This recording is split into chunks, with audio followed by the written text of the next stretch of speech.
Siemens is the green infrastructure giant, and we see sustainability as one of the key issues for all of us right now.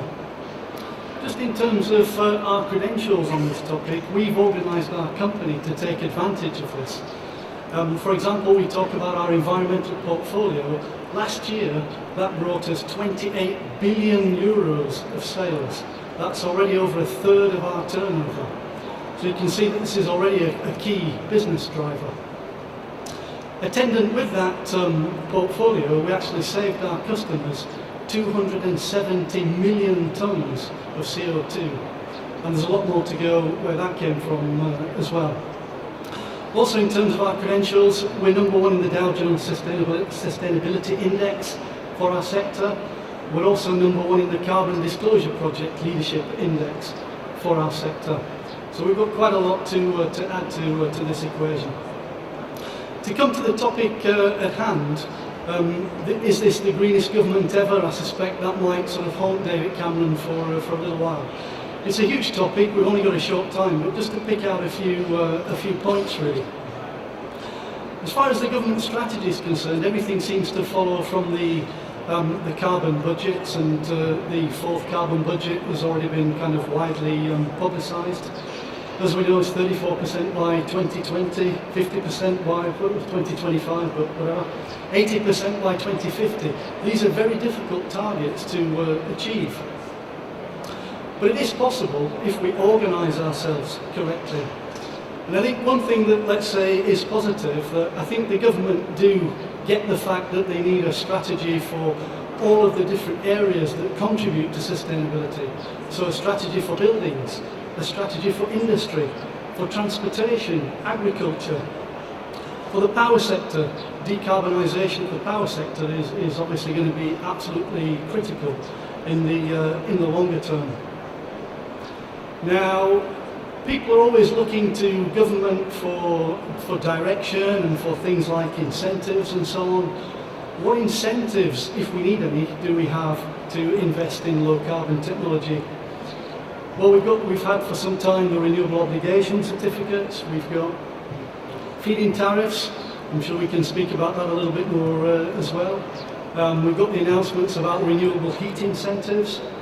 The government is continuing with the enhanced capital allowances for certain low carbon technologies. And by the way, the enhanced capital allowances overall has a relatively low uptake. So there's potentially money there that organisations can take advantage of that they're missing out on.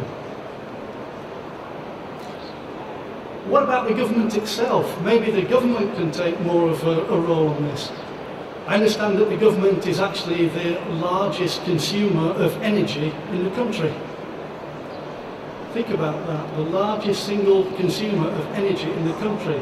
So they can lead by example. And to be fair, David Cameron did announce a 10% reduction target when he took office.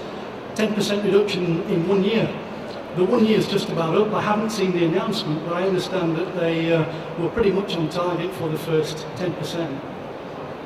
10% is actually relatively easy to achieve, in my opinion. Actually, most organisations can actually save 20 to 30% using measures that actually pay for themselves, sometimes more. And I believe that the government is planning some more challenging targets for the government estate. And I think that if that's the case, and if they announce more challenging targets for themselves, that should hopefully set a benchmark for the rest of us as well.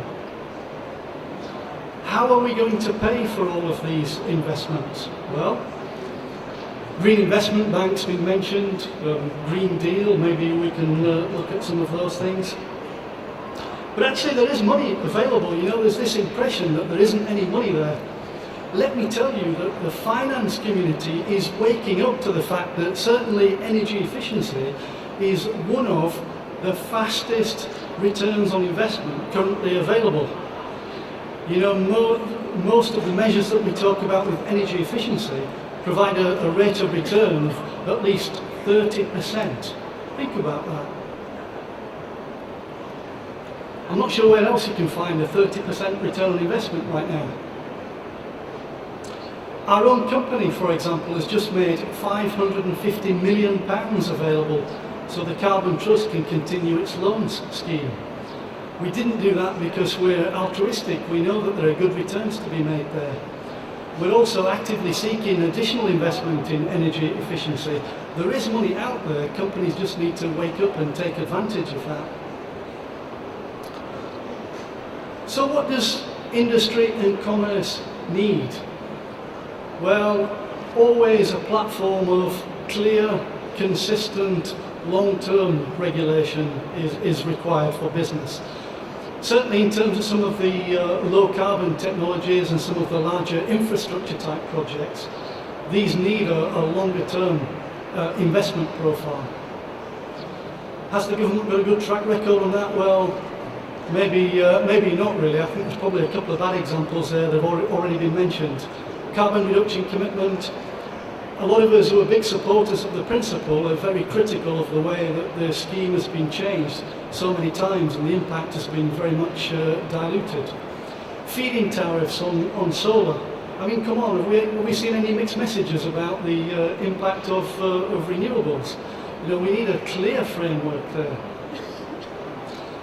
Having said that, what I would say is we shouldn't just wait for government. You know, there's a huge opportunity out there for businesses to actually save money and carbon. You know, it's not, we need to sort of get rid of this myth that everything's expensive with energy efficiency and carbon reduction.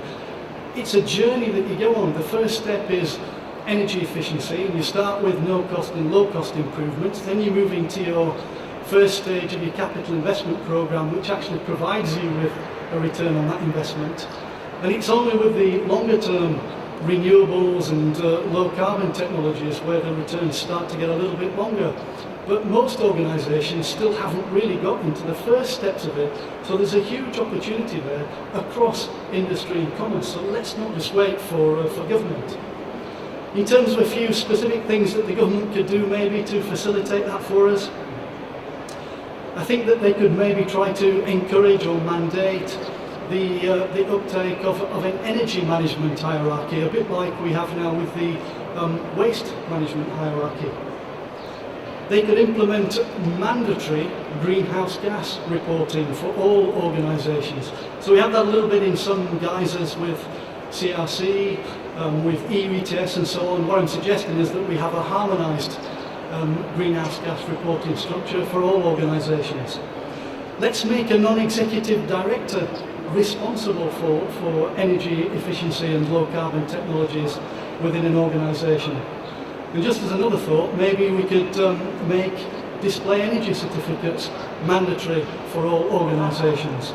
So just a few things in there. But the real key message that I'd like to leave people with is that, you know, there's clearly a link between sustainability and climate change, but irrespective of that, there is a real business issue, and we need to make the link between sustainability and long-term profitability. Thank you.